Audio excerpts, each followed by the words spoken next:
Un plaisir de continuer dans ce livre d'Esther encore. J'espère que ça le sera pour vous aussi, autant que ça l'est pour moi. Et on démarre avec cela. Alors aujourd'hui, je vais démarrer en vous demandant un petit exercice. Rassurez-vous, ça ne va pas être fatigant, ça ne va pas être difficile, ça va même être reposant dans un sens. Je vous demande de quelques instants, quelques minutes, d'imaginer votre vie rêvée. D'imaginer la société que vous estimeriez la meilleure, un peu comme étant un paradis, la meilleure vie que vous pourriez avoir, votre best life, quels seraient les éléments, les ingrédients que vous auriez dans cette vie-là. Prenez le temps d'y réfléchir un petit peu. Qu'est-ce qu'il y aurait en termes que ce soit au travail, dans votre cadre de vie, dans vos loisirs, dans tout ce qui pourrait faire votre bonheur. Quelle pourrait être cette vie rêvée, cette sorte de paradis sur terre pour vous dans votre vie? Je vous laisse y réfléchir un court instant. Mais pourquoi est-ce que je vous dis ça? Vous pouvez continuer toujours à vous faire votre vie rêvée et utopique dans votre tête, en tout cas, si vous le souhaitez. Mais pourquoi? Parce que en fait, c'est un petit peu avec ce tableau que commence le livre d'Esther. On démarre une histoire, on pose le cadre, le cadre de où va se dérouler l'histoire, et c'est avec un tableau comme ceci, paradisiaque, que commence le livre d'Esther. Mais nous allons voir, et c'est ce qu'on va voir maintenant et aujourd'hui, que très vite c'est une vie et un monde qui est en fait rempli de désillusions.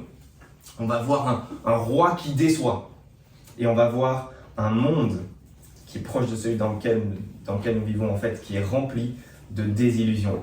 Et ça c'est pour nous en tant que lecteurs, que nous ne nous y trompons pas, que nous ayons la même réflexion de voir que le monde dans lequel nous vivons est rempli de désillusions, que ce roi-là qu'on voit devant nos yeux, il déçoit. Et pour cela, on va avoir deux étapes très simples. Tout d'abord l'illusion et puis la désillusion. Et si vous étiez là la semaine dernière et que vous vous rappelez que l'auteur du livre d'Esther, il adore les renversements, eh bien on va voir ça aussi. On va voir déjà dans son premier texte et dans ce premier tableau qu'il nous livre, il y a un renversement, il y a un moment et quelque chose qui fait tout basculer dans l'histoire et dans ce tableau de départ. Donc on va voir en fait ces trois choses-là. On va voir tout d'abord un festin divin, et ça c'est l'illusion de départ, le monde paradisiaque. Puis on va voir le grain de sable dans les rouages, cette grande machine de départ. Ça c'est le moment où tout bascule, le point de bascule de tout ce texte et de tout ce tableau. Et puis finalement, troisièmement, on va voir l'aveu de faiblesse, qui est là la désillusion de ce monde dans lequel on vit, et la déception de ce roi qu'on croyait tellement bon. Donc tout d'abord le festin divin, parce qu'on commence notre histoire un petit peu comme dans les contes de fées. Vous savez, il était une fois. C'est un petit peu comme ça qu'on a, ce qu'on a au verset 1, une formule du même genre. C'était à l'époque d'Assuérus. Donc on a une formule introductive d'une histoire. On commence comme cela, sauf que ici, ce n'est pas un conte de fées, c'est une histoire bien réelle, ancrée dans l'histoire. L'auteur veut nous le dire, vous avez vu ça, c'était à l'époque d'Assuérus, de cet Assuérus. On suppose que les gens, à l'époque, les premiers lecteurs, savaient très bien de qui on parlait. Cet Assuérus, c'est peut-être une transcription hébraïque du mot perse, d'un roi perse, dont le grec est Xerxès. On le connaît plus sous ce nom-là, père d'Artaxerxès, fils de Darius. Ou peut-être c'était un titre aussi qui voulait, si on transcrit la formule hébraïque, c'était peut-être un titre qui voulait dire tête ou chef des souverains. Arash Verosh. Arash, c'est utilisé dans le reste du livre pour tous ceux qui sont les grands, les ministres, etc. avec quelque chose qui suit. Là, Arash, Verosh, Rosh c'est la tête, c'est le chef, c'est le premier. Donc on est en train de dire, celui-là, son titre, c'est la tête des souverains, la tête, le chef des grands. Et on commence le tableau et l'histoire avec ce contexte-là. On veut placer l'histoire dans son contexte, quand, qui et où. Quand c'est à cette époque-là, de ce roi-là, qui, on sait qu'on commence avec ce personnage principal, Assuérus là, et où on parle de son empire. Vous voyez, dès le verset 1, on parle de son règne, où est-ce qu'il s'est allé, et puis très rapidement, on bascule jusqu'à même la capitale Suse. On commence avec ce roi, avec cette tête des grands, ce personnage principal, parce que ce roi, et c'est là qu'il faut que nous on place ce tableau-là, dans cette première partie, on voit un roi qui assure. Ce roi, il gère, il pèse beaucoup. Il régnait, vous avez vu, sur 127 provinces. Alors on sait, historiquement, on sait que ce Xerxès, en fait, c'était sur 31 satrapies. Mais là, on parle des provinces, c'est des régions un peu plus petites, parce que l'auteur il veut gonfler les chiffres. D'accord? C'est comme si au lieu de nommer le nombre de régions en France, on prenait les départements pour en avoir plus. C'est comme si au lieu de dire, je ne sais pas exactement combien on est 15 personnes, je disais il y avait 30 pieds dans la pièce. Vous voyez, on veut gonfler les chiffres, on veut donner une impression de grandeur ici. Et puis pour un lecteur hébraïque, surtout 127, ça faisait écho à tous les chiffres de la plénitude. C'est 12 fois 10 plus 7. Et 12, c'était le nombre des tribus en Israël, donc pour parler de l'ensemble du peuple. 10, c'était le chiffre lié à la multitude, à la complétude. C'est le peuple, mais en entier. Et puis 7, le chiffre qui reflète la perfection. Donc on veut donner ce nombre-là parce que là, on a une impression de grandeur. Et c'est ce qu'on a d'ailleurs même dans ce verset 1. Il règne depuis l'Inde jusqu'à l'Éthiopie. On prend les frontières est et sud, vous avez vu, pas les autres, les frontières est et sud de cet empire, ce royaume, parce que c'était à l'est et au sud, c'était les limites du monde connu de l'époque.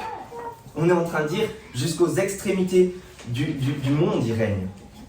Notamment avec l'Éthiopie et ce roi, on va voir, c'était à l'époque où il venait d'avoir calmé, maté une révolte égyptienne, et donc on est en train de dire il règne jusqu'aux extrémités, jusque même là, jusqu'à l'Éthiopie. On se garde de nommer l'Ouest avec la Grèce et les rêves de conquête de ce roi qu'on va voir par la suite. Non, on nomme juste les endroits où il règne le plus loin connu, pour donner encore cette impression de dire il règne sur la terre entière. Il règne partout, ce roi-là. En fait, un commentateur a dit, l'auteur qui écrit ce livre d'Esther, il exprime le règne d'Assuérus avec l'impression de grandeur telle que Assuérus lui-même aurait sûrement voulu le dire. Il aurait voulu exprimer sa splendeur, sa suprématie de cette manière-là. À tel point en fait qu'on a retrouvé sur une tablette des fondations de son palais à Persépolis, cette phrase-là, je vous la lis.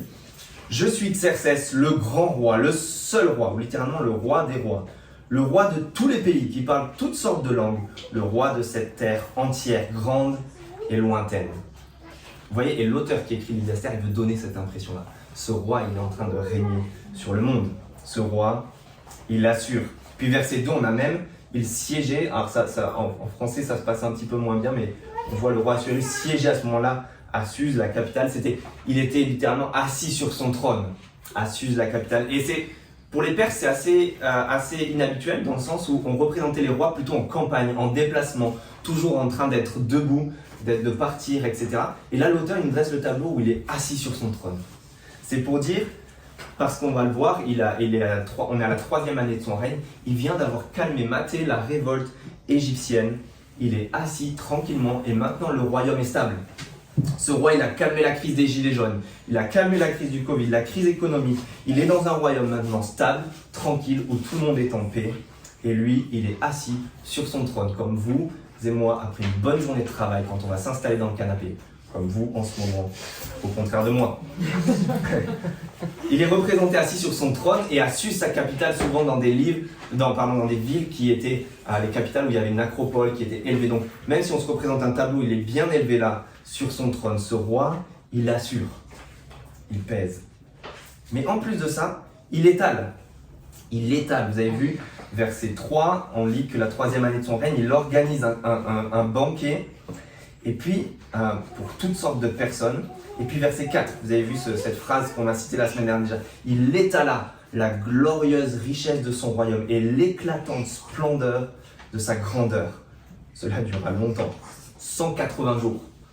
On est habitué maintenant à l'auteur qui veut gonfler les chiffres. Au lieu de 6 mois, il va dire 180 jours. Car c'est plus impressionnant. 6 fois 30 dans la façon de compter hébraïque, 30 jours pour un mois. 6 mois de festin. Impressionnant. Très certainement, en fait, parmi les historiens, on croit que ça correspond au temps où Xerxès, Assuérus, était dans une sorte de campagne politique pour rallier tout le monde de tout son empire à lui et les convaincre d'aller s'engager dans cette campagne contre la Grèce à l'ouest, qui lui est restée à conquérir. Et donc, il fait 6 mois de festin. Vous avez vu, verset 3, la 3e année de son règne, il organise un banquet pour qui tous ses princes et serviteurs, les responsables militaires, les Perses et des Mèdes. Sûrement, durant ces 6 mois, il venait à tour de rôle. Et lui, Xerxès, il l'étalait là, toute sa richesse, toute sa splendeur pour les gagner, pour les convaincre. Et c'est pas impressionnant, apparemment, il a mis plus de 4 ans pour lever une armée de plusieurs millions de soldats, ce roi-là. Et donc pendant 6 mois-là, il prépare sa campagne contre la Grèce. Il rêve de partir à la conquête de l'Ouest. Et donc il étale. Il étale. Sauf que lui, c'est pas comme la confiture, vous savez, ou comme nous. Moins on en a, plus on étale. Non, lui, plus il en a, plus il étale. Un banquet de 180 jours où il étale. Non content de cela, regardez verset 5, à la fin de cette période, le roi organisa un banquet pour toute la population de Suse, la capitale, du plus grand au plus petit. Celui-ci dura 7 jours et eut pour cadre le jardin du palais. Donc, non seulement il a fait un premier banquet de 6 mois, mais on n'est pas assez satisfait de cela, on va en organiser un deuxième. 7 jours, dans la capitale, là. Et vous avez vu le cadre, hein, le jardin du palais. Et vous pouvez penser à tous les lieux les plus magnifiques, les mariages auxquels vous avez participé, ou les fêtes les plus extraordinaires. C'est rien comparé à cela. Là, on est dans le jardin du palais pendant 7 jours, c'est magnifique. Vous avez vu verset 6, on a lu ça tout à l'heure, des tentures blanches, vertes, bleues, des cordons de fin lin, de pourpre. On a toutes sortes de matériel de luxe. On a des colonnes de marbre, des lits en or. Alors, c'est pas que c'était inconfortable, c'est sûrement des lits en or pour manger, d'accord, pour s'installer à table, des lits en or, reposés sur un pavé de porphyre, de marbre, de nacre, de pierre. Vous avez vu toutes les pierres citées, tous les matériaux luxueux. On servait à boire, verset 7, dans des récipients en or. C'est pas nos gobelets en carton qu'on avait ce matin. Et tous différents en plus les uns des autres. Chaque gobelet là, chaque verre en or est une pièce unique dans le monde. C'est incroyable, ce roi est en train d'étaler. Il l'étale. Et puis verset 7, on lit même qu'il y avait du vin qui reflétait la puissance du roi. À la fin du verset 7. Ce roi, il étale, mais s'il étale, il régale tout le monde. Vous avez vu verset 3, le premier banquet, il est pour tous ses princes et ses serviteurs. Le deuxième, il est pour au verset 5, toute la population de Suse, du plus grand au plus petit. On précise. C'est pas un banquet VIP où vous avez le videur qui est en train de refuser des portes à l'entrée. Tout le monde est invité. Toute la capitale est là et assiste à cette fête. On régale tout le monde. 180 jours, puis 7 jours. Et même le second banquet, en fait, là dans notre traduction, c'est 2 fois le mot banquet, mais le deuxième, le mot correspond plus à ce qu'on pourrait traduire une beuverie. On a l'idée que pendant 7 jours, les amis, on va se mettre une grosse caisse, ou en tout cas le vin va couler à flot. Il va y avoir une abondance incroyable. Et même, regardez avec moi la fin du verset 8. Là aussi, il faudrait plutôt traduire quelque chose comme... Donc cependant, on forçait personne à boire. Et puis le roi avait ordonné sûrement à ses serviteurs de servir à chacun autant qu'il voulait, ou selon la volonté de chacun. En fait, on ne limite pas la quantité qu'il y a. Il y a en abondance, c'est open bar pour tout le monde. Autant que tu veux, tu vas, tu te sers. Et puis, vous avez vu, verset 9, de son côté, la reine Vashti organise son propre banquet.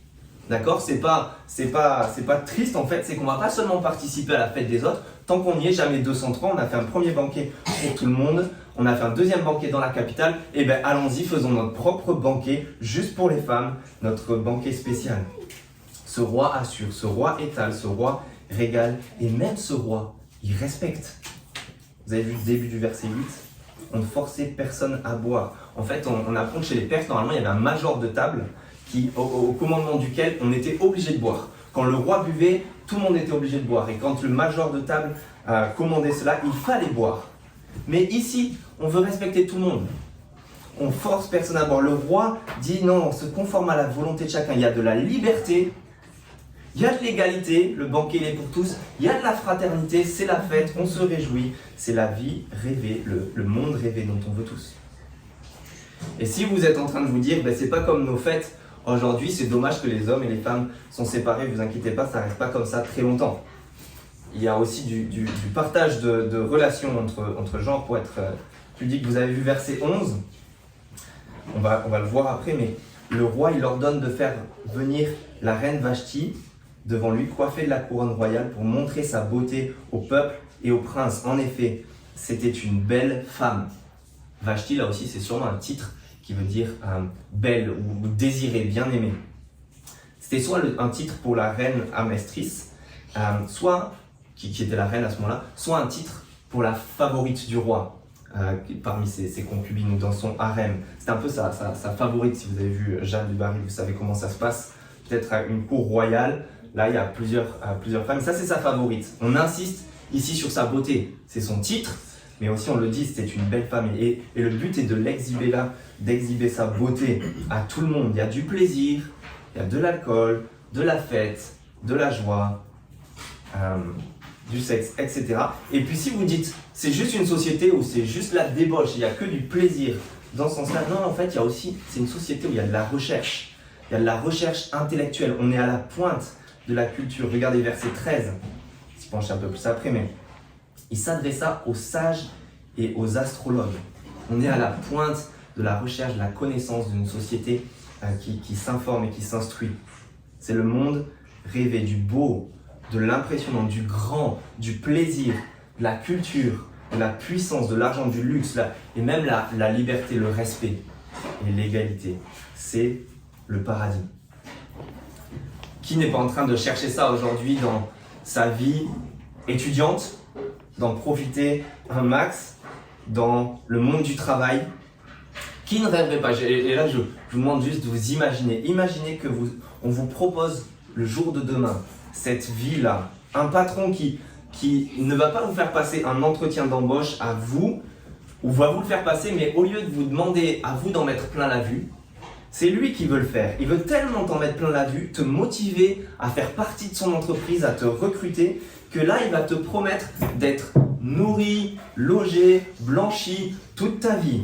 Il va te faire une lettre de motivation pour toi et pour t'accorder de venir. Et puis pour te motiver aussi, il dit, ok, on commence ce boulot par 6 mois de congés payés.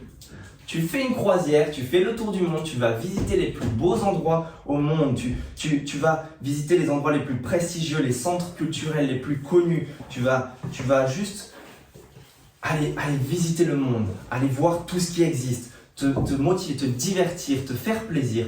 Booste-toi pour revenir motivé à participer à notre vie, à l'entreprise. Ça, c'est ce qu'on t'offre. Qui ne voudrait pas de cette place, de cette entreprise, de ce job, de cette vie-là, de ce royaume qu'on voit sous nos yeux ici? C'est vraiment, l'auteur, il veut vraiment nous dire, mais là, c'était le paradis. C'était incroyable. Et en fait, en disant cela, on ne croit pas si bien dire en parlant de paradis, parce que c'est ce que l'auteur veut nous faire passer comme idée. Si vous avez vu au verset 5, vous regardez en fait, on lit entre les lignes, on voit qu'on est replongé là 7 jours dans un jardin, avec de l'abondance, du fruit de la vigne ici, du fruit d'arbres et en abondance, de la nourriture, des choses bonnes. Il y a un couple qui nous est présenté là au centre de l'histoire. On a dit avec ces 127 provinces, l'Inde jusqu'à l'Éthiopie, on est en train de voir une représentation de toute la création. On est reprojeté au tout début de l'histoire, dans un jardin, en Éden, en Genèse 1 et 2, dans cette création, l'histoire d'un couple, etc. Mais c'est pas comme si ce Assuérus-là, c'était une sorte de nouvel Adam. On se reprojette juste dans un nouveau monde, une nouvelle création qui remplit bien son rôle, qui gouverne la création comme Dieu le voulait pour les êtres humains et qui est bon, comme une sorte de roi établi par Dieu. Non, c'est plus que ça. En fait, l'auteur, il veut nous faire comprendre que ce roi-là, il se prend un peu pour Dieu lui-même. Il prend sa place. Au verset 4, il étale la glorieuse richesse de son royaume, l'éclatante splendeur de sa grandeur. Et puis, verset 6, vous avez vu son palais. Il y a des tentures, des anneaux, des cordons, des colonnes, des pierres précieuses. Dans la Bible, les seuls autres types de description qui ressemblent à ça, c'est le tabernacle, c'est le temple, c'est la demeure de Dieu lui-même. Ce roi-là, ce gars-là, se prend un petit peu pour Dieu. C'est pas tout, il estime aussi qu'il a tous les droits. On va voir quand il se met en colère au verset 12, le terme là pour la colère est celui dans la Bible qui est employé uniquement pour la colère de Dieu. Ce gars croit avoir tous les droits. Et puis, c'est pas tout non plus. Verset 13, vous avez vu, il y a des sages et des astrologues, personnes littéralement qui connaissent ou qui discernent les temps. Des gens qui donnaient la conduite à suivre dans différentes situations parce qu'ils voyaient les temps. Ils étaient ces personnes qui flirtaient avec la divinité, toutes sortes de spiritualité. Et c'est même l'explication de la présence d'autant de vin. Peut-être vous êtes frappé, on est en train d'insister sur le vin, c'est une beuverie, il y a du vin en abondance, on doit en laisser. En fait, c'était une pratique perse. On savait que pour les questions importantes chez les Perses, on débattait toujours et même on prenait les décisions les plus importantes sous l'emprise de l'alcool. Quand on était ivre, on sait par les historiens Hérodote est un qui nous rapporte le plus comment vivait cette société. Mais on sait que les chefs militaires même débattaient de leurs conseils de guerre pendant qu'ils étaient ivres. Et ils prenaient des décisions à ce moment-là. Il y a quelqu'un qui leur rapportait, après le lendemain, lorsqu'ils étaient sobres, qui leur rapportait les décisions et ils validaient ou ils pouvaient décliner ce qu'ils avaient décidé dans certains cas. Mais si par contre ils débattaient alors qu'ils étaient sobres, d'une question ou d'une autre, ils ne prenaient pas de décision. Ils attendaient d'être ivres pour prendre leur décision. Ça, c'est très intéressant. Parce qu'en fait, cette quantité de vin et cette buverie pour eux, c'était lié à leur vision de la spiritualité. Ils pensaient qu'en étant ivres, ils commençaient à être en connexion avec le monde spirituel, avec les dieux. Et c'est pour ça qu'ils prenaient leurs décisions les plus importantes dans cette situation-là. C'est sûrement pour ça qu'il y a cette quantité de vin là pendant ces 6 mois là et ces 7 jours. Parce qu'on pense, et les historiens pensent que c'était lié à toute sa préparation pour Assuérus de sa campagne contre la Grèce. Il était en train pendant ces 6 mois-là d'élaborer toute sa stratégie pour aller conquérir et mener une campagne d'invasion contre la Grèce, qui est profondément ironique. Et donc il le faisait, c'était le lien avec sa spiritualité, il le faisait en lien avec les dieux ou dans sa spiritualité à lui. Et c'est profondément ironique car on sait, les premiers lecteurs savaient à ce moment-là que cette campagne contre la Grèce a été une vraie débâcle, une catastrophe extraordinaire. Mais ça, on n'y vient pas pour l'instant. Autrement dit, ce roi, pour l'instant, il est en train de s'élever à la place de Dieu. Ce royaume s'élève à la place de Dieu. On se prend pour Dieu. Et ça, c'est l'histoire de notre humanité à tous. De nos sociétés, de notre société, mais des sociétés de manière générale. Mais c'est aussi, pas juste parler des sociétés, c'est l'histoire de tous, de vous et moi, naturellement. Naturellement, nous sommes tous des prétentieux et des prétendants à la divinité. Je dis pas ça pour nous insulter, je veux insulter personne, mais on est tous ces prétentieux-là. Ou si on évacue Dieu de notre existence, si on évacue l'idée de quelqu'un qui a les droits, de quelqu'un qui a le pouvoir, de quelqu'un qui a le contrôle, la gloire et la splendeur, l'autorité et la puissance, il reste qui? Il reste moi. Il reste moi, on cherche tous à prendre sa place et à s'élever à sa place. Au moins, même si ce n'est pas le cas, au même point que ce roi, je suis d'accord que c'est tout à des degrés différents, mais naturellement, au moins tous pour notre propre vie. Est-ce qu'on ne trouve pas tout à fait normal de dire « Moi, je fais juste ce que je veux, personne ne va rien m'imposer. Personne n'a à me dire ce que j'ai à faire, je suis mon propre chef. Et n'allez pas m'imposer quoi que ce soit. On veut au moins être le roi, le Dieu de notre propre vie. Et puis, dans certains cas, si on peut agrandir notre petit royaume, on ne va pas se gêner. Et on fait pareil, on fait comme ce roi, on en met plein la vue, on essaie de conquérir, de régaler, d'impressionner. On est tous dans cette quête d'ascension-là et de se faire une place, c'est notre histoire. Mais ce tableau, il représente ce monde-là et cette place dans laquelle on est. Et c'est particulièrement pertinent, je pense, pour notre implantation et le démarrage d'une vie d'église. Parce que si c'est notre situation naturellement à tous de vouloir se prendre pour Dieu, on pourrait, et les lecteurs, en lisant ça, ils auraient pu être facilement impressionnés, ou pas les lecteurs, mais en tout cas ceux qui étaient dedans à ce moment-là, au moment de ce banquet, etc. Les membres du peuple de Dieu, ils pouvaient être impressionnés. On l'a dit, Dieu, dans le livre d'Esther, semble absent. Il n'est jamais mentionné, seul livre de la Bible. Il semble absent, il est où? Et son peuple semble noyé aussi, noyé au milieu de cette société, insignifiant. On pourrait se sentir un peu de la même manière en étant une poignée de personnes dans un salon, au milieu d'une grande ville comme Bordeaux. Et je dois vous faire une confession, c'était un petit peu, même totalement, la situation dans laquelle je me trouvais, d'être terrifié, d'être impressionné, de se croire et de penser qu'on est insignifiant là-dedans, il y a 1 an. Alors je suis venu juste passer une semaine à Bordeaux, un petit peu en reconnaissance, à venir voir comment était la ville, etc. C'était impressionnant en arrivant de ce côté de Floirac et en voyant, quand vous arrivez vers le centre-ville et que vous voyez la ville, là, les quais de Bordeaux avec les tours qui dépassent à 2-3 endroits. Je me suis dit, c'est impressionnant, cette ville, juste visuellement, elle est impressionnante. On a l'impression de murailles là qui entourent la ville. Vous avez des tours derrière, c'est beau, vous vous baladez dedans, c'est impressionnant. Une ville classée au patrimoine de l'UNESCO, il y a de la culture, il y a des gens cultivés, on est à la pointe, le catholicisme est installé, il y a des penseurs, il y a des cerveaux. Et qu'est-ce qu'on vient faire? Qu'est-ce qu'on vient faire? Une petite implantation d'église protestante évangélique là-dedans. Je prie et je pense que ce livre d'Esther Et pour nous, si on est dans la peur, si on est dans l'incapacité, si on croit qu'on est insignifiant au milieu de cette société-là, on va voir, comme dans le livre d'Esther, la main invisible de Dieu. Vous vous souvenez, on résume tout le livre par ce geste-là, mais c'est la main invisible de Dieu qui est en train de travailler, même s'il semble absent, et qui est renversante, pour que nous soyons convaincus que Dieu va faire de même. Dans notre monde à nous, dans notre société à nous, dans cette ville-là de Bordeaux, et en ce qui nous concerne, de se révéler et de se faire connaître. Parce que, vous savez, ça ne peut jamais rester comme cela très longtemps, et on va aller plus vite pour la fin. Mais on assiste à un grain de sable dans les rouages de cette grosse machine. Ce qui devait être la cerise sur le gâteau de toute cette stratégie d'Assuérus devient un grain de sable dans les rouages. Sa stratégie d'impressionniste, au verset 10 et 11, vous avez vu, on a lu tout à l'heure, c'était le fait de faire venir Vashti, de montrer sa beauté à tous les princes là. C'était sa cerise sur le gâteau. Il en a mis plein la vue pendant 180 jours, pendant 7 jours, et là on est au 7e jour, c'est le bouquet final. Le coup de grâce pour faire signer le chèque à tout le monde et gagner, finir d'avoir tout le monde dans sa poche, leur donner envie. On insiste sur sa beauté, qu'elle est belle, c'est la favorite, pour la montrer sa beauté aux grands. Sa décision est prise le 7e jour d'une beuverie, rappelons-le. Il semble que le roi est sûrement, et on le lit même, alors qu'il est placé dans de joyeuses dispositions, en gros il s'est mis bien.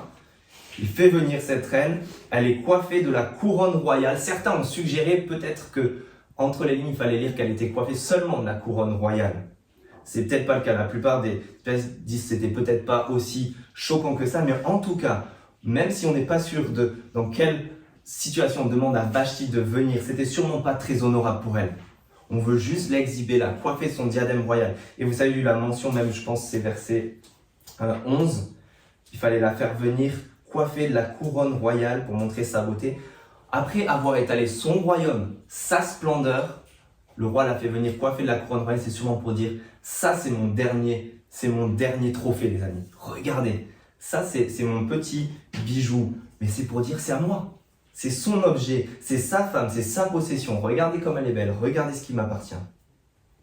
On gagne les hommes, Assuérus veut gagner ces hommes-là par des femmes, objets, à qui et aux hommes, on fait croire à ces hommes qui l'entourent que ces femmes objets peuvent être leur possession, leur jouet à eux. Ça donne l'impression de puissance, ça n'a pas changé aujourd'hui.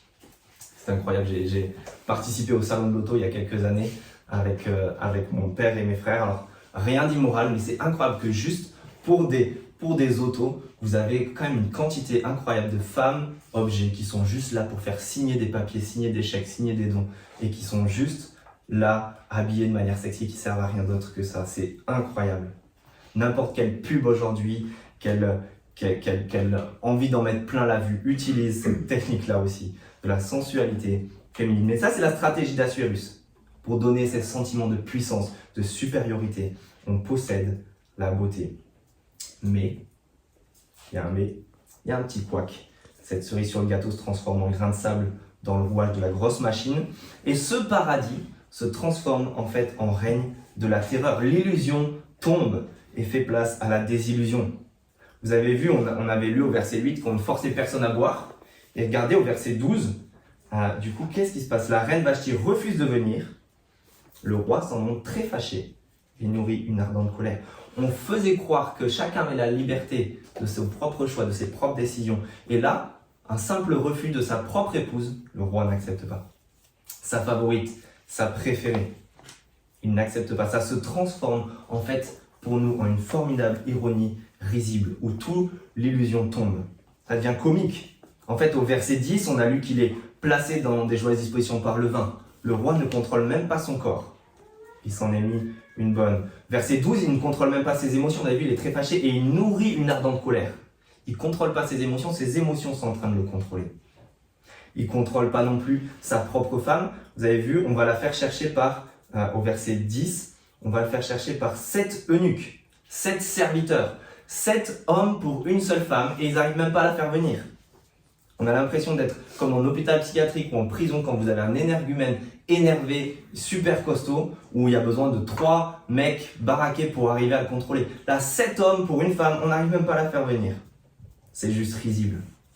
Mais ce roi, il ne contrôle pas non plus d'autres choses. Il ne contrôle même pas le droit et les propres lois de son royaume. Vous avez vu versets 13 et 15. Donc verset 13, dès que cela se passe, il s'adresse aux sages et aux astrologues. Et puis verset 15, regardez le début. Il leur demande, d'après la loi, comment faut traiter la reine Vashti? Il est en train de dire, les gars, je suis perdu, c'est quelle page? On fait quoi?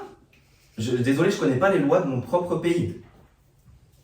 Là aussi, il faut rien de moins que 7 sages et astrologues pour traiter d'une question, établir une jurisprudence d'urgence. Et c'est le 7e de la liste, sûrement le moins important, qui répond à Memucan.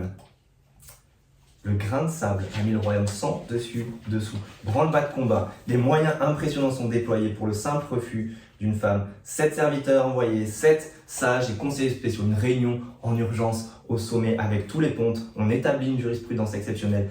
C'est ridicule. C'est juste ridicule ce qui est en train de se passer dans ce royaume. Le tableau de l'illusion s'effondre. Et ce roi déçoit. Ce roi est ivre, ce roi est colérique, ce roi est méprisant, il est stupide et il est même faible. Et on va voir ça avec notre dernière partie, l'aveu de faiblesse. Mais juste en lisant cela, on doit se rendre compte à quel point ce qui nous semblait incroyable, en train de s'effriter, de tomber en miettes, et il n'est pas bon d'être sous ce roi qui déçoit. Dans ce royaume, ce monde qui est plein de désillusions. En fait, on apprend par Hérodote aussi que ce roi, lors de la campagne en Grèce, il a fait décapiter des hommes qui construisaient un pont parce qu'ils avaient été ralentis dans leur construction à cause d'une tempête. Il a fait décapiter. Ce roi, il est impulsif, instable. Son roi, vous voyez là, on va lire au chapitre 2, verset 1, qu'il va regretter sa décision. Il est en train de prendre une décision sous l'impulsion de sa colère. Il est imprévisible, instable. C'est dangereux d'être dans ce royaume. C'est complètement mauvais, en fait, d'être sous ce roi. Et on l'a dit, s'il est ivre, etc., il est aussi faible. Et ça, c'est l'aveu de faiblesse. Tout ce qu'il y a à la fin de ce texte qui est en train d'être encore plus ironique que le début. Il est faible parce qu'il ne prend même pas ses propres décisions. Même lorsqu'il s'agit, vous avez vu, il s'agit de son propre couple, de sa propre intimité. Il laisse la décision aux administrateurs du royaume. Et ce qu'on a lu, c'est qu'en fait, on a une liste de 7 et c'est le dernier qui donne le conseil, qui prend la décision. Il laisse la décision, c'est le 7e dans la liste, sûrement c'était le moins connu, le moins important. Il faut ce 7e-là, sûrement le moins important, qui prend la décision pour le couple et l'intimité même du roi. Vous imaginez, je ne laisserai pas le premier venu prendre des décisions en ce qui concerne ma famille, ou ma femme, ou mes enfants. C'est incroyable ce qu'il est en train de faire. Si Assuérus est à la tête de ce royaume, vous vous souvenez, dans son nom, il y a ce mot tête, c'est le chef. En fait, ces grands et ces conseillers-là, c'est le coup. Ils sont en train de le manipuler à leur guise. Et c'est ce qui se passe à la fin avec tout ce discours de Memucan, qui est très habile. Mais Assuérus est faible et tous les autres en profitent. On va voir ça tout au long du livre. C'est chaque fois sous le conseil et les décisions des autres. Assuérus ne prend aucune décision jusqu'au chapitre 8. La première qu'il prendra, qui sera enfin pas trop mal. Mais là, tout le monde manipule ce roi qui est faible. Memucan est très habile quand même. Et il manipule son roi. Si vous regardez verset 16, il commence avec une emphase en disant « c'est pas seulement vis-à-vis du roi que la reine Vashti va le comporter. » Il est en train de le gagner en disant, il fait paraître qu'il est en train de détourner la réflexion là de juste la simple subjectivité du roi qui est pris par ses émotions à quelque chose d'objectif pour le bien du royaume. Ah, c'est pas seulement le roi, hein, là c'est l'affaire du royaume qu'on est en train de s'occuper. Et puis, au verset 16 encore, il est avec il dit que c'est vis-à-vis de tous les princes. Et on a lu une liste de 7 hommes qui sont les conseillers, les sages, qui sont 7 princes. Il est en train de gagner dans son discours. Tous ceux qui sont avec lui s'assurent le soutien des autres. Et puis verset 19, si vous le lisez, il dit quand même « Si le roi le juge bon », il laisse l'impression à ce roi qu'il a encore le contrôle. Et puis même au verset 19, sa proposition c'est quoi? C'est il devrait donner le roi de donner le titre de reine à une autre qui soit meilleure qu'elle. Assez flou, assez vague, mais en gros il est en train de me dire « Après tout, t'es le roi. Si tu le juges bon, trouve une meilleure. T'es le roi, t'as tous les droits, tu vas trouver mieux. T'inquiète pas, tu peux tout te permettre. » Si la tête est pourrie, le cou l'est aussi en fait. Tous les étages de la hiérarchie sont pourris. Parce que si on regarde verset 16, il dit c'est vis-à-vis de nous, vis-à-vis des princes, que la reine s'est mal comportée, et lui-même est prince avec les 7 autres. C'est vis-à-vis de nous, c'est son propre intérêt qui est en jeu, il est égoïste. Verset 17, il est en train d'évoquer ses propres craintes. Si vous regardez verset 17, il dit, en effet, l'attitude de la reine, elle va déteindre sur toutes les autres femmes. Et ça les incitera à porter un regard méprisant sur tout leur mari. Il évoque ses propres craintes, c'est ses propres intérêts qui sont en jeu. Et verset 18 même, toutes les princesses de Perse et de Médie. Il est prince, il est en train de parler de sa propre femme et des femmes des 6 autres qui sont avec lui. Il a peur, et en quelque sorte, et au verset 19 même, il dit qu'il faut destituer Vashti, et même avec un édit irrévocable, ce qui se faisait très peu à l'époque, ça enraye toute la machine législative, on fait un édit, mais qu'on ne peut pas revenir dessus, parce qu'il se dit, si Vashti revient au contrôle, au pouvoir, à avoir de l'influence auprès du roi, on est mal, ça va nous coûter gros ce conseil que je suis en train de donner là. On va faire un exemple de Vashti et s'assurer qu'elle ne peut pas revenir au pouvoir. Le but étant quoi? Vous avez vu verset 20, c'est de récolter de l'honneur. C'est ce que le roi voulait en étalant tout, c'est ce que ses princes veulent ici. Il veut décréter, faire un décret pour que toutes les femmes honoreront leur mari, du plus grand au plus petit. Il exige l'honneur. Quelqu'un a dit exiger le respect, c'est déjà l'avoir perdu. Et c'est ce qu'on est en train de voir là avec une ironie qui nous fait juste perdre notre peu de respect qu'on avait pour ces gens-là. Ils sont corrompus, clairement. Et tout le monde approuve au verset 21. C'est dire la corruption de tous les étages au-dessus. Si c'est le 7e qui est corrompu à ce point, les autres le sont encore plus au-dessus. On cherche son propre intérêt, on est corrompu. Et ce n'est pas nouveau. Je ne vais pas juste vous décrire le monde dans lequel on vit, mais c'est toujours comme ça. Le but est de s'élever, de s'assurer l'honneur et la gloire. Dans l'entreprise, en politique, même dans les échelles plus petites, dans nos propres familles, dans des cercles d'amitié, de travail, de collaboration, même dans l'église. Les riches, les puissants qui se favorisent eux-mêmes en temps de crise, qui font passer des lois quand c'est la crise pour leurs propres intérêts. Des lois contre la liberté là où on la prône, là où on en est fier, comme la laïcité. L'abus de plusieurs qui sont au pouvoir, que ce soit politique, financier, religieux, des abus physiques, psychologiques, spirituels, dans la famille, l'entreprise, voire même l'église. Et pas que l'église catholique. Je n'ai pas à vous dire des choses bien tristes qui ont lieu dans l'église protestante ou même dans l'église évangélique. Et c'est ce qui s'est passé même avec la période du Covid. Pendant le Covid, on a vu une élévation des chiffres, des abus notamment physiques dans les familles. Juste le fait de devoir rester ensemble et cloisonner a fait augmenter ces abus-là. C'était juste révélateur qu'on est dans la même société, où il y a le même type d'abus, où il y a le même type de problème, où la désillusion est là. Et encore une fois, on finit avec une terrible ironie et en quelque sorte, on doit se marrer de leurs décisions, de ce qu'ils sont en train de prendre ici. Ils se débattent pour sauver les pots cassés. Je vous cite juste certaines choses pour finir. Memucan a peur que l'info fuite, au verset 18, c'est ce qu'il dit, et il préconise un décret en disant que l'exemple de Vashti soit connu dans tout le royaume. Il a peur que l'info fuite et pourtant, il dit que ça doit être connu du plus grand au plus petit. Comme le premier banquet, on est en train de publier à tout le monde l'échec du roi. Si le roi étalait sa splendeur devant tous, là c'est son échec le plus incroyable. La déception, le fait que ce roi des sois qui est étalé devant tous. Il y a d'autres ironies, la machine perse était connue pour la loi et la justice. C'est ni bon ni juste ce qu'ils sont en train de faire, ni légalement bon. C'est les princes, c'est l'exécutif qui est en train de faire passer des lois et qui est en train d'assurer le législatif. Et puis finalement, on publie une loi pour dire que l'homme doit être le chef du foyer. C'était déjà le cas en fait dans cette société. C'est comme si on faisait passer une loi aujourd'hui pour dire vous devez boire et manger chaque jour. Sinon vous allez mourir. Mais c'était stupide de faire ça. Et puis on dit cette loi que l'homme doit être le chef du foyer en même temps qu'on publie le décret pour dire que le roi n'a pas réussi vis-à-vis de Vashti. Réussissez à vous faire respecter, pas comme le roi. C'est un peu ça qu'on est en train de dire. Et on met son linge sale de famille à la vue de tous. On le publie même dans toutes les langues. Son intimité, les problèmes de communication au sein du couple royal, on le publie clairement. Et là, il n'y a pas de problème de communication dans toutes les langues, par une poste bien développée dans l'Empire perse, pour que tout le monde soit au courant.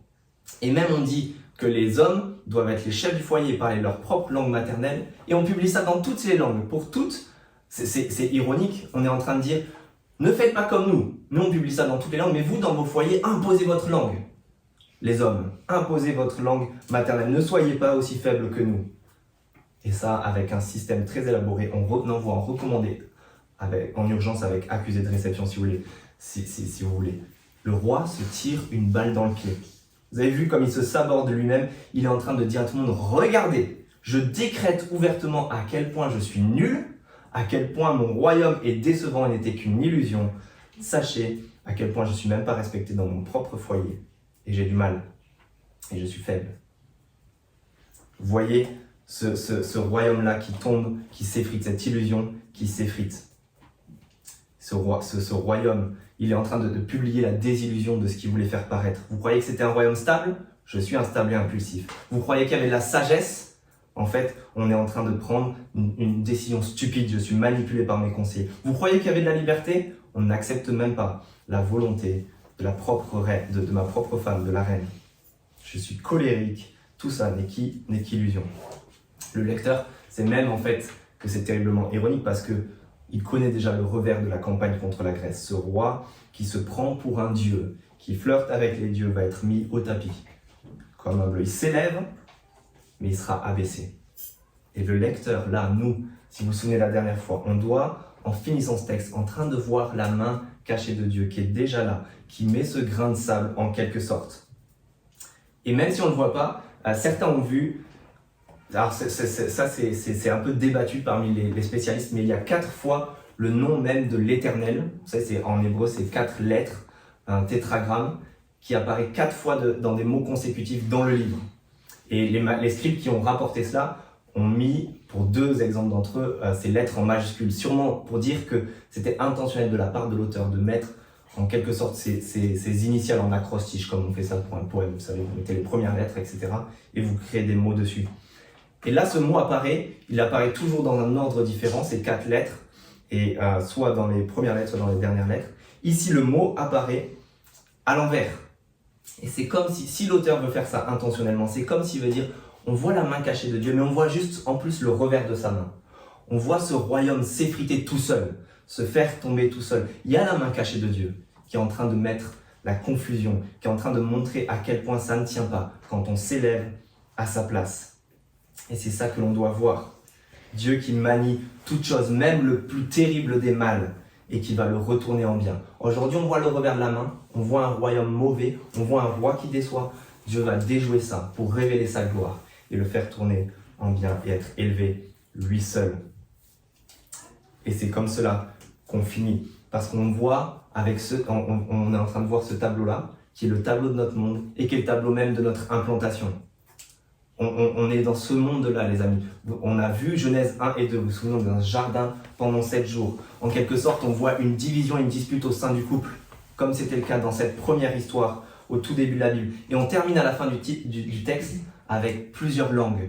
La confusion même au niveau des langues, où on doit l'imposer dans le foyer. Et là, ça nous rappelle l'histoire de Babel en Genèse 11. Et le tout début de cette histoire où les hommes ont voulu s'élever dans une grande tour et ont été confus à cause de leur langage, où Dieu a mis la confusion. On a en toile de fond de ce texte le monde tel qu'il est de Genèse 1 à 11.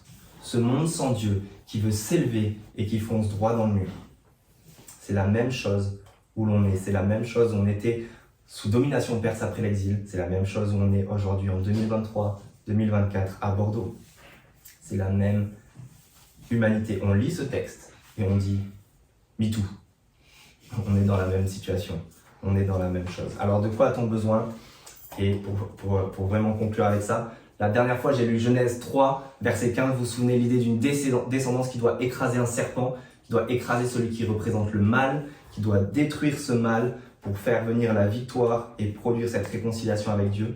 Et bien après ce tableau de Genèse 1 à 11, je vous lis juste comment commence Genèse 12, 1 à 3. L'Éternel dit à Abraham, quitte ton pays, ta patrie et ta famille, et va dans le pays que je te montrerai. Je ferai de toi une grande nation, je te bénirai, je rendrai ton nom grand, tu seras une source de bénédiction. Je bénirai ceux qui te béniront, je maudirai ceux qui te maudiront. Et toutes les familles de la terre seront bénies en toi, et quelques chapitres plus loin, et en ta descendance. La descendance qui devait venir de la femme, la solution qu'on attend depuis le début, va passer par une famille, par un peuple, ce peuple juif qu'on va voir dans le livre d'Esther, et notamment un descendant en particulier, qui doit écraser la tête du mal. Le cadre est posé, et on l'attend. Les premiers lecteurs l'attendaient, celui qui devait venir. Nous, on l'a connu, dans la personne de Jésus-Christ, ce roi qui ne déçoit pas. ce roi qui nous fait participer à son royaume, ce roi qui n'est pas venu pour être servi, mais pour servir, et même aller jusqu'à donner sa propre vie en rançon pour beaucoup. L'inverse de ce que l'on a dans ce mauvais royaume, nous l'avons en Jésus-Christ et en son royaume à lui.